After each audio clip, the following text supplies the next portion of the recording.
al'ajabin multiverse. Shin ko ka san ire-iren ka nawa Allah subhanahu wata'ala ya halitta? Shin ko ka san ire-iren duniyoyi nawa da kuma ire-iren zahirorin da Allah subhanahu wata'ala ya halitta? Shin ko kana da masaniya a game da multiverse ko kuma parallel universe? Lallai amsoshin wayannan tambayoyi na da matukar abin al'ajabi. Ina masu yin comment da a yi musu ƙarin bayani a game da multiverse? To, sai ku shirya.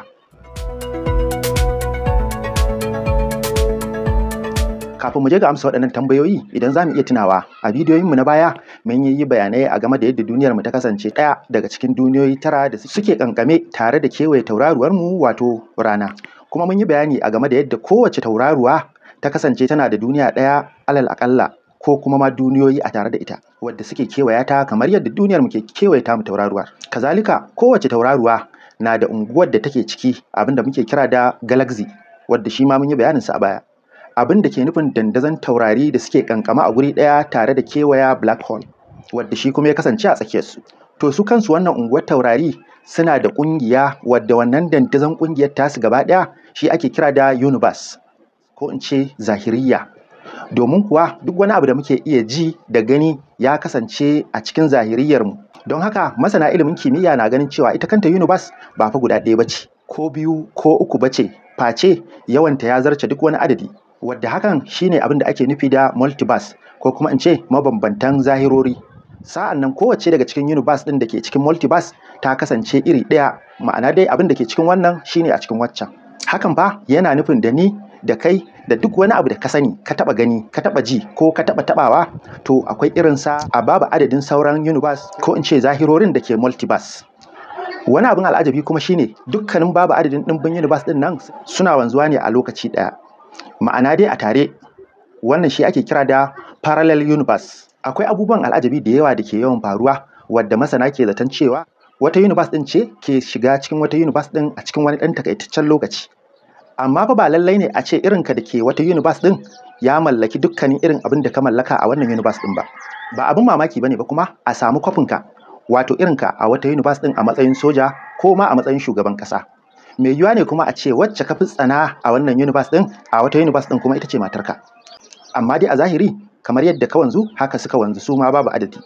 Domin dai mu fahimci yadda al'amarin yake sosai, to akwai shirye-shiryen fina-finan sinima sama da guda 100 wadda ke kwatanta irin wannan daidaiton zahiriyar.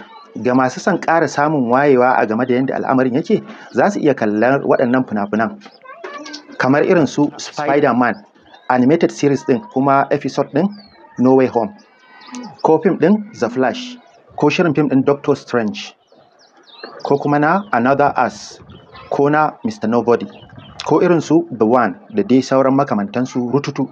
Akwai abubuwan al'ajabi da yawa da ke faruwa a duniyar nan wadda kuma suke da matuƙar ruɗani da kuma wahalar fahimta, har sai dai in an kara su da wanzuwar wasu zahirorin. Kuma insha Allahu za mu kawo muku ire-iren labaran da ke da wannan sifa a ƙarƙashin wannan maudu'i, wadda masana suka tabbatar da cewa akwai lokutan da zahiriyar wata universe ɗin ke shiga na wata universe ɗin. Ɗaya daga cikinsu shine al'ajabin da ake kira da Mandela Effect. Al'ajabin Mandela Effect na ɗaya daga cikin abubuwan al'ajabin da ke sa mutane su ƙara yarda da cewa akwai wasu mabambantan zahiriyoyin. Wannan abin al'ajabi ya taɓa faruwa ga sanannen ɗan siyasa kuma tsohon shugaban ƙasar South Africa wato Mr. Nelson Mandela, wadda ya mutu a shekarar 2013. Amma abin da ya ɗaure wasu mutane da dama kai shine kasancewar mutane da yawa ba su mance da komai ba a game da abubuwan da suka faru lokacin da Nelson Mandela ya mutu a gidan yari a shekarar 1985.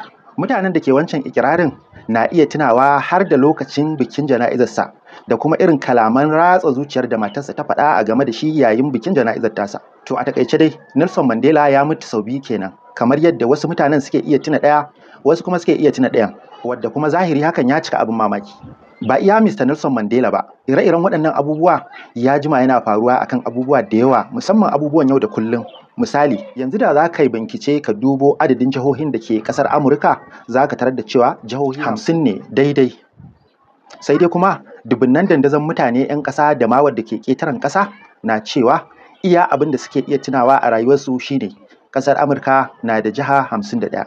Sa'an nan kuma kada ka taɓa yin tunanin cewa wai ai da a bayan watakila an taɓa yin jiha 51 aka rage ya dawo 50. A'a, a wannan universe ɗin dai ba su taɓa haura guda 50 ba tun da ake a tarihi.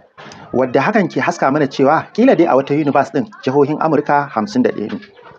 A wani misalin kuma irin wannan rudanin ya faru da cakular KitKat, wadda dandazon dubunnan mutane ke ikirarin cewa sunan cakular da aka rubuta a jikinta ya kasance akwai karan kwance a tsakanin kit da kuma kat, wadda hakan ya ci karo da sahihin zancen da kamfanin cakular ke fitarwa na cewa tun da yake bai taɓa saka karan kwance a sunan cakular ba, wadda hakan har sai da ya kai su ga rubuta official letter domin su wanke wancan zargi.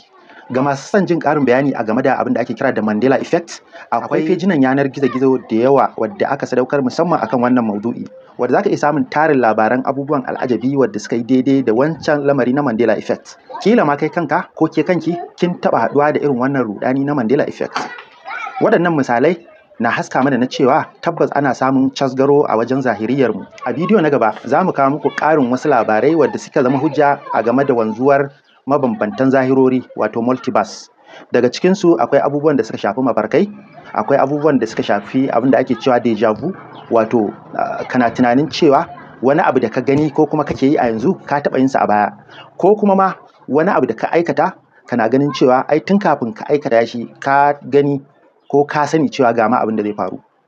Sa'an nan akwai labarin wasu yara waɗanda fatar su koriya ce saɓanin duk wata fata da muka sani a duniya, sannan kuma kamar yadda suke bada labarin rayuwarsu to kwata-kwata ba a zahiriyar mu suka rayu ba a zahiriyar mu aka haife su kuma suke rayuwa ba, amma kuma gashi yanzu sun wanzu a zahiriyar mu, da dai sauran tarin abubuwan al'ajabi duka a ƙarƙashin wannan maudu'i na multiverse da parallel universe.